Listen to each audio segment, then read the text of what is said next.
देखिए, आपने भी सवाल किया कि अली जैदी साहब, आपका सवाल ये है कि वो कह रहे हैं कि मेरी पसंदीदा पार्टी जिसको हमने बनाया वो तहरीक इंसाफ है और दोबारा वो आना चाहते हैं और उनके दिल में गुंजाइश है।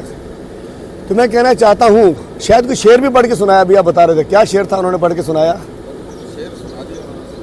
तो मैं कहना चाहता हूँ कि ये वो लोग हैं जिन्होंने इमरान खान की पीठ पर छुरा घोंपा, जिन्होंने 10 अप्रैल 2022 और 9 मई के बाद जो अपने आप को कोई बानी कहता था, कोई कुछ कहता था, कोई कुछ कहता था, उस बुरे वक्त में इमरान खान को और तहरीक इंसाफ की पीठ में छुरा घोंपा। गद्दारों की ना दुम होती है ना सींग होती है, ये ऐसे ही गद्दार होते हैं। और अच्छा हुआ खस कम जहाँ पाक, पार्टी गंद से पाक हो गई। इस वक्त ये वकला, ये वर्कर्स, ये वो लोग जिन्होंने दुख सहे, गम सहे। आप लोग कोर्ट कवर करते हैं, हमारा कराची का 100 वर्कर पहले अंदर गया 4 महीने, अभी 28 जुलाई को गया। हमारी ख़वातीन, हमारे हीरोज़ कौन हैं?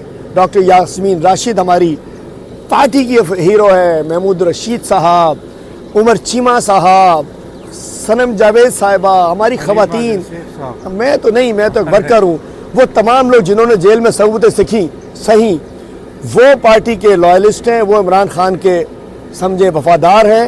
बाकी जो इस वक्त जिनकी ज़बानें लटक रही हैं, राल टपक रही है, जो पार्टी में आना चाह रहे हैं, वीडियोस दे रहे हैं, किसी को नहीं आने दिया जाएगा। हम इन वकला से, इन वर्कर्स से, पार्टी के लॉयलिस्ट से गद्दारी नहीं करेंगे। और जिसको अगर ज़मीर मलामत कर रहा है, जाए अल्लाह ताला से माफ़ी मांगे कि उसने एक फरिश्ता शिफ्त इंसान इमरान खान को धोखा दिया। ना कौम माफ़ करेगी, ना हम माफ़ करेंगे। और ना कौम ना हम, तो इमरान खान तो वही करता है जो हम चाहते हैं और जो कौम चाहते हैं।